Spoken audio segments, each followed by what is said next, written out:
Hello everyone, and thank you for joining us again. My name is Robert with Tampa Bay Auto Network. We are walking around a 2003 Chevrolet Corvette Z06. If you're on our YouTube page, please don't forget to like, subscribe, comment below what you think about the Z06. Also, don't forget to smash that bell. That'll get you notifications on our upcoming inventory and these walkarounds as we make them.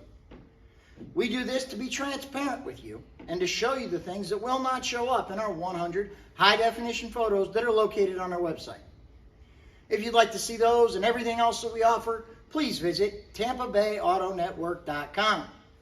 At the very end of this video, you'll be able to hear the exhaust note and the engine running on the Z06. So let's go ahead and get that walk around started. Okay, we're going around this Z06. As you can see, there is great tread left on these tires.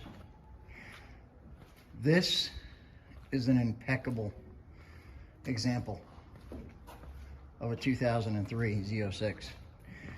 As you can see, this finish is just beautiful all the way around. So are the wheels. There's no heavy scratches. There's no scuffs. No real chips to point out to you. Just a well taken care of, low mile 03 Z06. Okay, we're going to show you what doesn't show up in our photos, which is this side of the visors and the headliner, and then of course the top of the dash. If you have any questions about the interior or exterior condition or some shipping options or finance options, give Jennifer a call. Her name and number is located at the bottom of your screen. Stay tuned and listen to the engine and the exhaust note.